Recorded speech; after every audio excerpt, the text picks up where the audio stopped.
지기현 왜 그래 지기현. 지기현 판사 계속 언급하겠다고 거론하셨던데. 왜 그러는지는 알 수 없죠 그 사람이. 네. 우리가 궁예가 아니잖아요. 그 관심법을 쓸 수는 없잖아. 뭐 누가 기침 소리를 내었는가 이런 거 할 수 없잖아. 왜는 알 수가 없어요. 지기현 판사가 왜 그러는지는. 근데 그렇게 행동한 거는 이미 사실이잖아. 그렇죠. 그러니까 이렇게 행동하는 판사를 어떻게 해야 되지? 이게 우리한테 의미 있는 질문이어서 이제 어떻게 해야지는 원래는 징계해야죠. 법을 위반했기 때문에. 대법원장이 징계 안 할까? 안 하잖아. 그렇죠. 그러면 이제 대법원장이 더한 사람 같은데 보니까. 예, 아니면 그거 꼭 더한지 아닌지는 모르지만 여하튼 우리 사법 시스템이 크게 고장나 있다는 거는 분명한 것 같아요. 그래서 이 고장난 걸 고쳐야 되는데 그러려면 여러 가지 제도 개혁이 있어야 되는데 그 시간이 걸리잖아. 될지 안 될지도 모르고. 그래서 나는 그냥 그런 권한이 없는 일개 시민으로서 뭐 하지?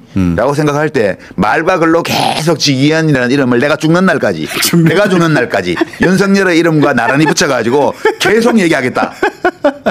그게 글 쓰는 사람 말 대선 때까지가 아니라 영원히 내가 사는 날까지 내가 죽는 날까지 그 정도 일을 했죠. 예. 저도 그렇게 생각합니다. 그 정도 절대 잊어버리면 안 된다. 저도 계속 얘기하고 있어요. 지기현 이름도 독특해가지고 네. 외우기도 쉬워요. 절대 허공에 산산이 흩어질 이름이 되게 할 수 없어. 네. 네, 이거 유시민 작가가 내가 죽을 때까지 거론한다니까 이건 진짜 제대로 걸렸다.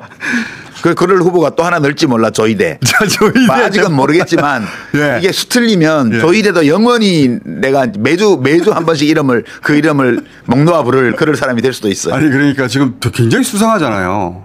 전원합의체 올려가지고 김승원 의원하고 판사 출신 좀 전에 인터뷰했는데 수상하다고. 수상하죠. 예. 쿠데타에 대해서는 무관심하던 사람이 예. 뭐 이렇게 그 야당 대표의 선거법 재판은 왜 이렇게 예민해?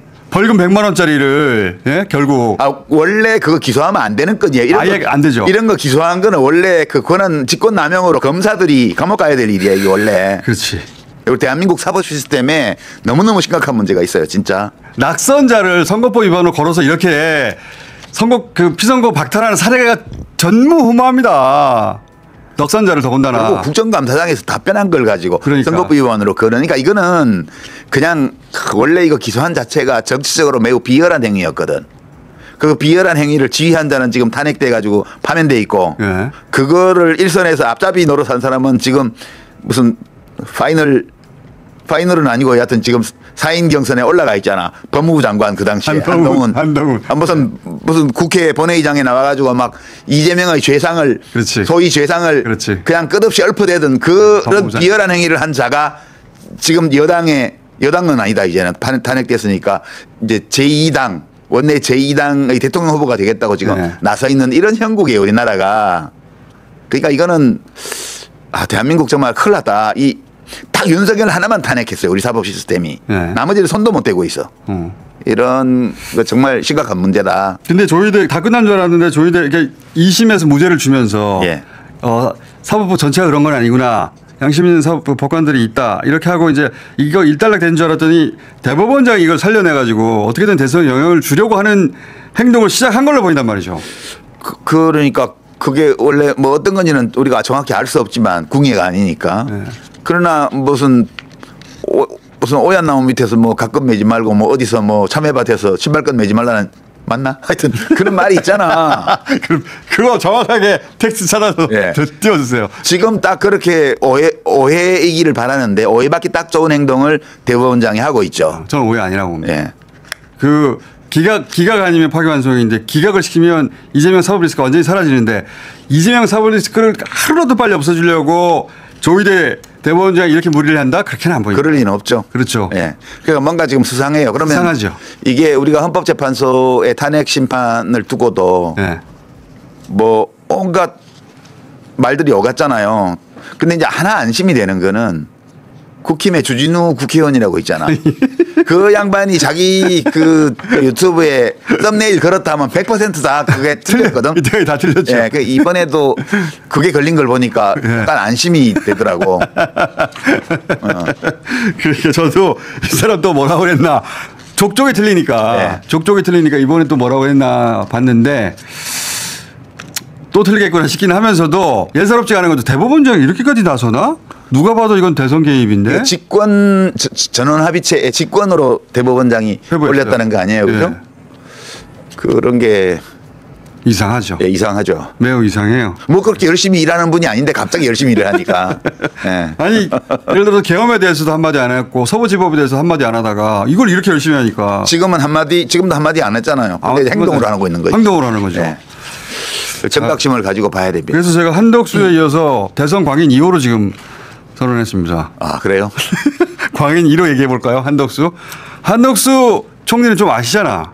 그럼요. 제가 장관 막바지에 한덕수 씨가 총리가 됐죠. 예. 그래서 좀 겪어보셨잖아요. 예, 그 나름 보수적이지만 합리적인 사람이에요. 그 당시에 뭐 한미 FTA 협상하고 있을 때 의약품 의료기기 분야에 이제 그 김현정 씨가 그때 통상교섭 본부장이었는데 저하고 그 양반은 이제 뭐 공격수고 저는 수비수 비슷해가지고 복지부니까 우리는 우리가 안 내놓으려고 하는 부처였거든. 그러니까 좀 의견 충돌이 있고 이랬을 때 그때도 뭐 잘 중재하고 시키는 일은 잘 하는 사람이었어요. 그렇게 알려져 있고 지금도 시키는 일을 하고 있을지도 모르지.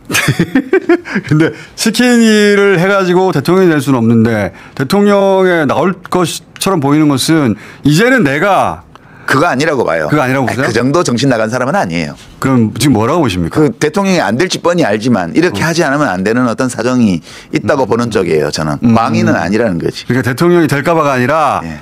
가만히 있으면 죽는다. 그러니까 어리석기는 한데 예. 미친 사람은 아니라고 봐요. 저는. 예. 저는 미친 걸로 간주하는데 우리 유시민 작가는 겪어봐서 그렇게까지 미친 사람은 아니다. 예. 머리는 굴리는데. 예. 근데 그 머리 굴리는 게 지금 어리석다. 예, 어떤 의미에서 어리석다고 보십니까? 그러니까 이제 실익이 없거든 사실 이렇게 하는 게. 본인은 이렇게 하는 게 실익이 있다고 지금 판단하고 하는 것 같은데 그쵸. 객관적으로 볼 때는 실익이 없어요. 예. 실익이 없는 일에 지금 나대고 있다. 그런 거죠. 부인 관련해서 왜 무속 이야기 많잖아요. 그것도 좀 들어보신 바 있죠? 근데 그 이제 한덕수 씨는 원래 그 처가에 스카웃된 사람이거든. 원래 별로 이렇게 가진 게 없는 영재였는데 공부를 엄청 잘했던 분이잖아요. 서울대 경제학과에서 성적도 엄청 좋았던 사람이고 그 최양영 씨 집안에서 최양영 씨가 뭐 들은 얘기로는 선도 여러 군데 보다가 역시 한덕수만한 사람이 없다 이래가지고 그 집안에서 스카웃되어서 그 지금 외국 회사한테 뭐 이렇게 임대 줘가지고 몇 억씩 돈 받았다는 그 집도 장인한테 상속받은 거잖아요. 그 처가 재산이에요 전부 다. 맞아요. 그 한덕수 씨의 인생은 처가에 얹혀서 살아온 인생이에요. 그 관점에서 보자면 꼭 무속이 아니더라도 그런 점에서 보면 그런 것들 때문에 이제 부인과의 관계 초점을 두고 분석하는 분들이 있는 거고. 그렇죠. 박 전 의원도 그렇게 분석하시던데. 예. 그래서 그럴 가능성이 있기는 한데 저는 막 그렇게까지는 안 봐요. 뭔가 판단력에 문제가 생긴 거지. 지금.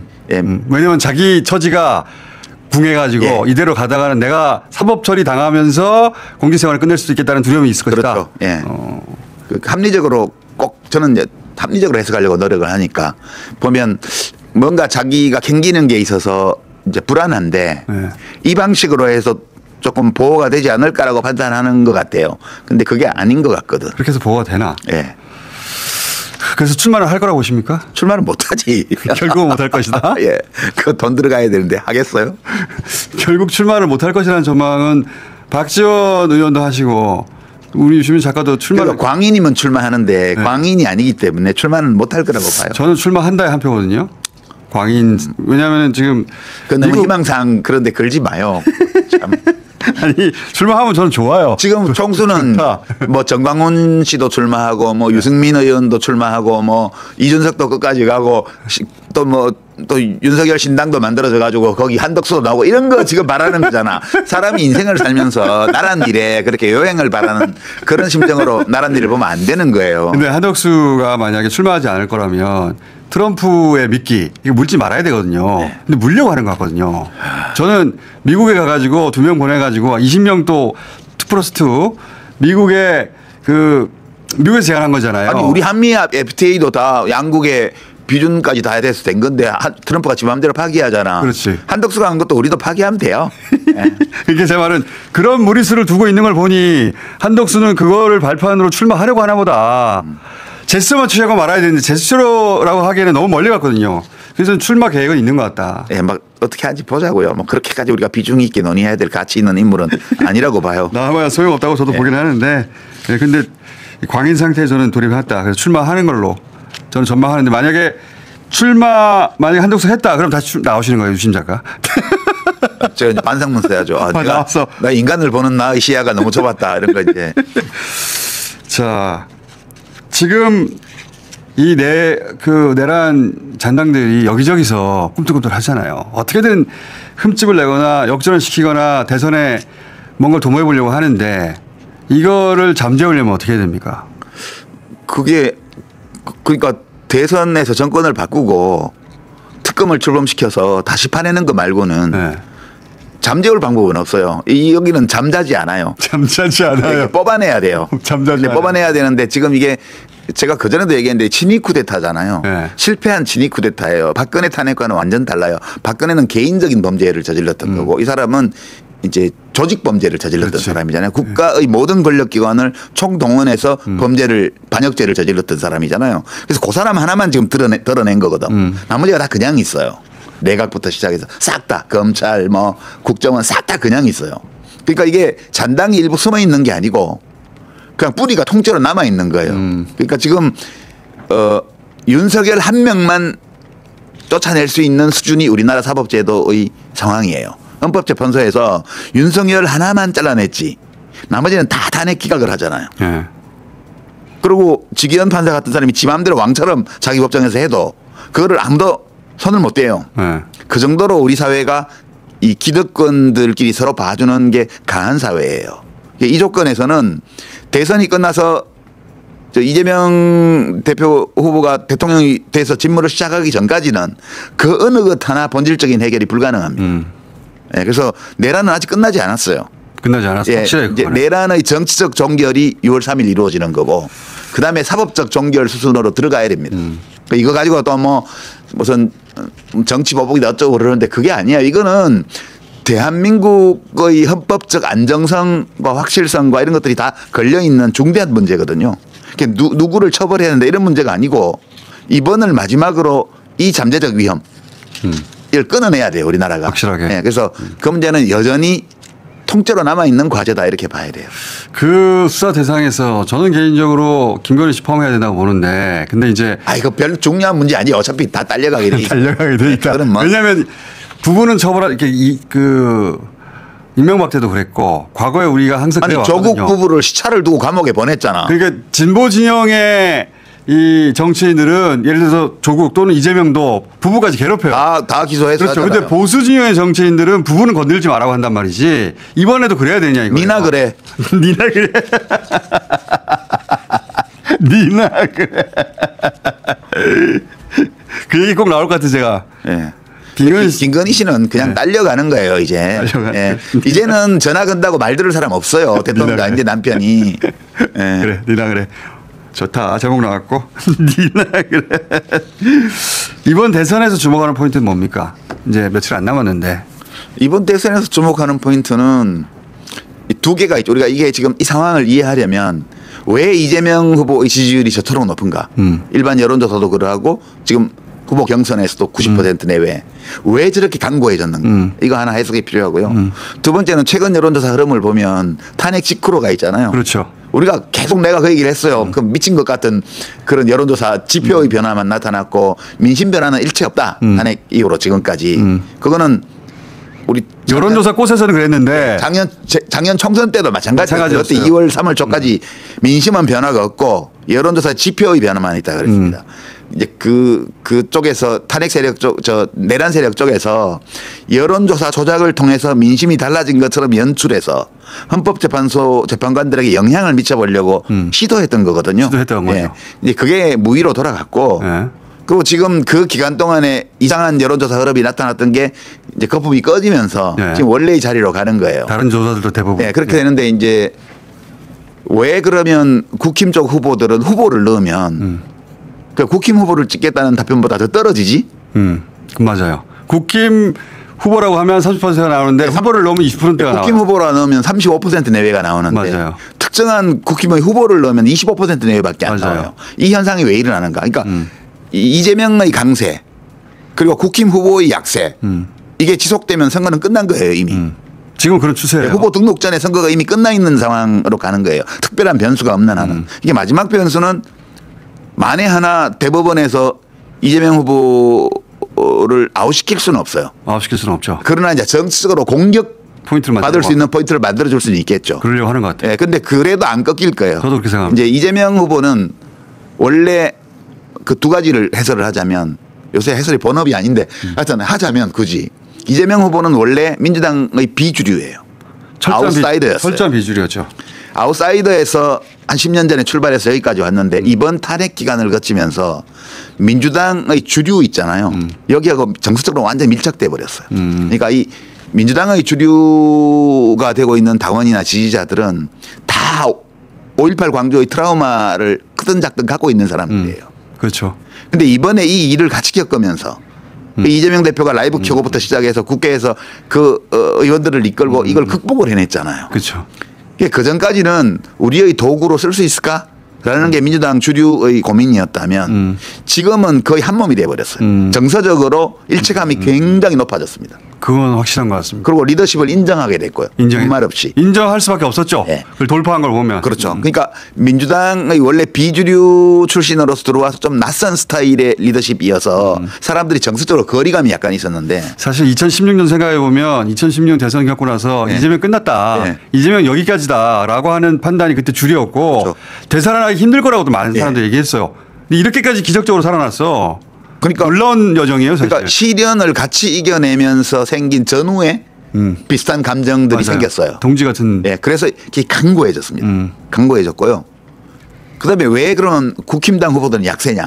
그 베이스가 분열됐습니다. 당원 지지층 베이스가 그 토대가 분열됐어요. 그러니까 땅꺼짐 현상처럼 그냥 국힘당 이러면 35%가 모이는데 그렇지. 특정 후보를 넣으면 근데 김문수를 지지하는 사람들 중에 상당수는 죽었다 깨도 한동훈을 못 찍는 거야. 그러니까 한동훈을 지지하는 사람들 중에는 죽었다 깨도 김문수랑 홍준표는 못 찍겠는 거야. 그래서 어느 후보가 와도 지금 이 탄핵으로 만신창 내란을 일으켰다가 탄핵당해서 이 보수진영 전체가 난장판이 돼 있는 이 조건에서 이 전체를 하나로 통합시킬 후보가 없는 거예요 지금. 윤석열 공이 크죠. 이건 마치 싱크홀처럼 큰 구멍을 만들어내 버렸어요. 그래서 제가 구멍이 아니라 이 갈라졌어요. 쭉 균열이 쭉 갔습니다. 크레바스가 만들어졌어요. 네. 그래서 융코홀이라고 부르는데 저는 엄청 큰 게 생겨가지고 융코홀. 융코홀이에요. 넘어갈 수가 없게 만들었어요. 큰 역할을 했어. 다 갈라져 버렸어. 생각해 보세요. 민주당은 이재명 대표가 아웃사이드 출신으로서 중심으로 밀고 들어와서 이제 민주당의 주류 세력과 역사적 유대감을 형성해버린 조건이 됐고 국힘 쪽은 정서적 분열 또 이념적 분열이 심화돼 가지고 어떤 후보가 나와도 그 진영 전체를 하나로 통합할 수 없는 조건이 돼 버렸어요. 이 조건에서 지금 무슨 데이터를 보기도 전에 우리가 생각해 봐야 될 게 여기서 국힘이 또 이긴다는 게 말이 되냐. 우리 총선 때도 그랬습니다. 이렇게 국정을 엉망으로 만들고 대통령 지지율이 낮은데 여당이 총선에서 이긴다는 게 가능한 일이냐는 직관적인 또는 역사적 경험에서 오는 추론 이게 있었잖아요. 네. 그거하고 데이터를 비교해 봤는데 데이터가 안 맞는다. 그러면 둘 다 하를 의심해 봐야 된다. 네. 근데 그 당시 주류 언론이나 정치권의 반응, 비평가들의 반응은 데이터에 무게를 주고 우리의 직관적 판단, 논리적 추론 이걸 무시하는 식으로 했잖아요. 직관적 판단하고 맞는 여론조사 꽃하고 MBC가 했던 조사밖에 없어요. 예, 그 저 패널 조사. 예. 그 두 개를 제외하고는 국민의힘이 이긴다고 그랬단 말이에요. 그렇죠. 예, 말도 안 된다고 저희는 얘기했었는데. 예, 지금도 마찬가지입니다. 지금도 우리의 직관적이고 경험적 추론, 직관적 판단과 경험적 추론에 따르면 이런 상황에서 탄핵 전까지 여당이었던 정당이 후보를 내서 대선을 또 이긴다. 이러면 대한민국 망한다는 거예요. 그거는. 말도 안 그렇게 되는 보는 거고 그 우리의 직관적 판단, 경험적 추론을 여론조사 꽃이 몇 K? 지금 15K로. 15K로. 15K하고 매주 증명해주고 있다. 예. 예, 저희가 15,000명, ARS, 전화 면접 6,000명, 21,000명입니다, 한 주에. 그렇게 가는 거기 때문에 지금 이번 대선 국면에서 우리의 사법 시스템이 얼마나 크게 고장나 있는지를 우리가 매일매일 느끼고 있고. 예. 그래서 대법원 판사들도 저는 이제 괜찮으리라고 보는데 그 이유는 우리 헌법재판소가 많은 비난을 받고 실망을 줬지만 그래서 윤석열처럼 국민들이 다 생중계로 보는 가운데 내란을 일으킨 자는 잘라냈잖아요. 네. 그 정도는 한다고요. 대법원 판사 지금 노태학 선관위원장이 기피 신청해가지고 12명이 하는데 그 정도는 하리라고 봐요. 저는 이 건에. 그러니까 대법원 판사들이 사법 쿠데타의 주역으로 역사에 기록되는 거 이거를 스스로 하지 않을 정도는 된다고 저는 봐요. 예. 저도 그렇게 기대하는데 예. 워낙 미친 일들이 많이 벌어져가지고 주시는 해야 되겠어요. 그러니까 그대들이 만약 그런 일을 한다면 이게 미친 짓으로 역사에서 영원히 기록될 거다. 이 점을 계속 얘기해야 돼요. 계속 환기해야 되죠. 예. 예. 거기까지 저도 100% 동의하고